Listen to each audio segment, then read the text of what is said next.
Hey guys, it's Shani and welcome to my channel. So in today's video, I'm doing makeup mistakes to avoid and I guess makeup do's and don'ts. But when I mean don'ts, I don't actually mean that. Obviously, you can do whatever you want when it comes to makeup because it's your face and at the end of the day, it washes straight off. So it's honestly not a big deal.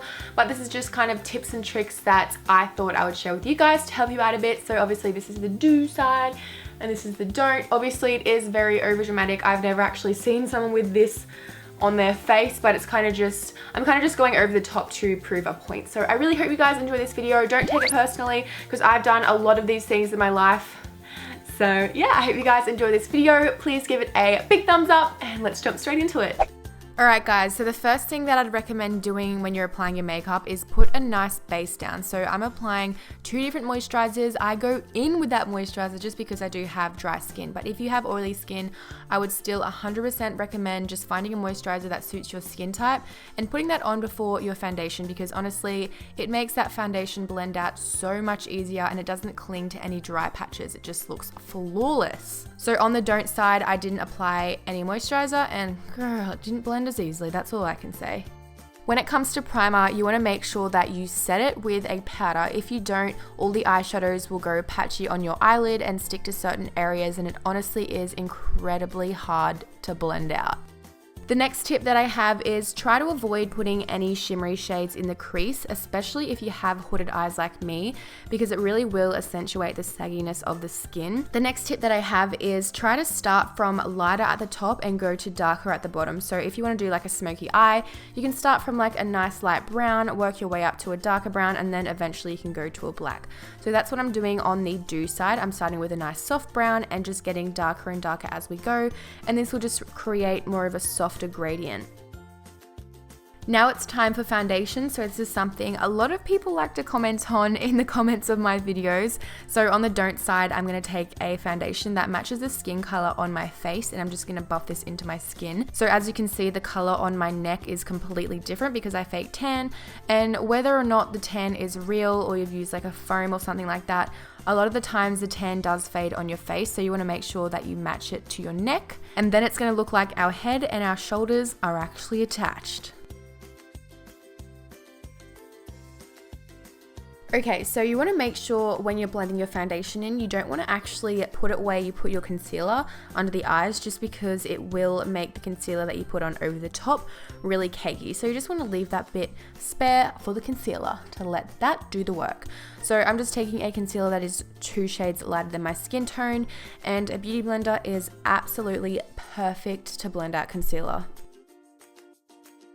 To set that concealer, you want to make sure you set that concealer, because if you don't, it's going to crease really bad, just like this, and it's not pretty. It won't last as long either. This one is crucial. So when you apply any sort of face product over your foundation, you want to make sure that you set your foundation. So example, bronzer, blush, highlighter, contour, all of that, you want to make sure the powder's down first and then you can go in with the bronzer and stuff. So right here, I just went straight in with the bronzer. I didn't set my face and the foundation just really grabbed that bronzer, made it super patchy. You also want to apply bronzer in moderation, so just really lightly and then build your way up because obviously there's no going back. And also try not to go under the cheekbone. You want to bring it above to add a nice like natural glow, and that's where the sun would naturally hit, not under, because that would just make it look super muddy and dirty. Time for contour. So you want to make sure that you start very, very light-handed because contour can look muddy in literally 1.2 seconds. You want to also make sure you don't bring it too far towards your mouth, otherwise it will make you kind of look like a skeleton, and you also want to blend upwards instead of downwards. As you can see right here, it still is really defined. It looks really clean and crisp, and if you don't go past that finger, it will look a lot more natural as well. When it comes to baking, there's honestly so many different techniques that you can use that look amazing.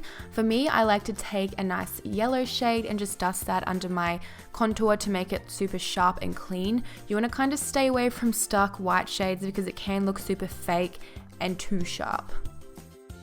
For the lower lash line, I like to keep it not dragged down too much like it is right now because it makes the eyes look very raccoon-like and also a lot smaller. So I think this way just makes them appear bigger, but also still evened out with the eyeshadow on the top lid. So for highlighter, I like to take a cream shade and put this under my eyebrow really softly, and then I go in with the fat blending brush after to blend it out so there's no harsh lines at all.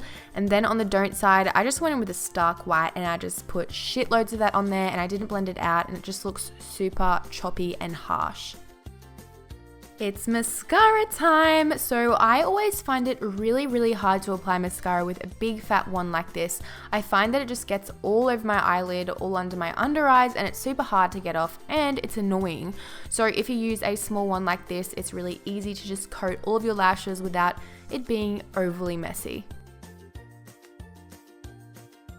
What I think looks amazing is when you grab a pair of lashes that still have a bit of space in between them, especially if you have hooded eyes like me. They can still be super long and all of that, super dramatic. You guys know I love my dramatic lashes. The other ones on the don't side are just massive. They go up to my eyebrows. They're super thick. You can't see any eyeshadow at all. So it's all about just finding the right pair for your eyes. And I also pinch my real lash and the false lash together to make sure there's no gap there at all. A really common mistake that a lot of people make is smiling when you put your blush on. If you smile really hard, in reality, when you stop smiling, your whole cheeks are going to droop down and it's just going to make your face look droopy. So what you can do is just take small by small amount and just put it on the apples of your cheeks and blend it back to make it look super natural. And it's just for a really nice flush of color. Let's be real, when it comes to people applying too much highlighter, most of the time it's usually me. So as you can see right here, it just really accentuates those pores on my face when usually you can't even see them, and just brings out a lot of texture in the skin that you don't really want to be seen. So as you can see on this side, it's just a nice glow. I mean, it's not natural, but it just looks a lot better and it's not as pory. This part was so much fun, I'm not gonna lie. So what I did was I took a really dark shade, I overdrew my brows to the point where they looked unnatural, and at the front of my brow, I did like a little box. So what I like to do on the do side is start from the tail of my brow where I have the most product, and when there's not as much product on the brush, I like to go into the front of my brow, so it's kind of like a nice gradient effect. Obviously, you can overdraw your brows as much as you want, that's totally fine, but I just did it like overboard.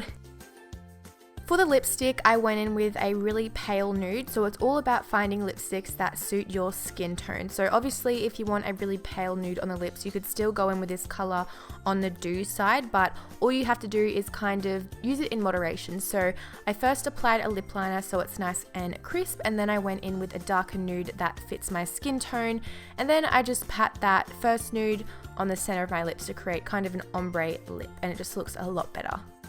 Setting spray is last but not least, so I'm just going to spray my good side of my face, and this will just soak up any excess powder and it will make my makeup stay on longer.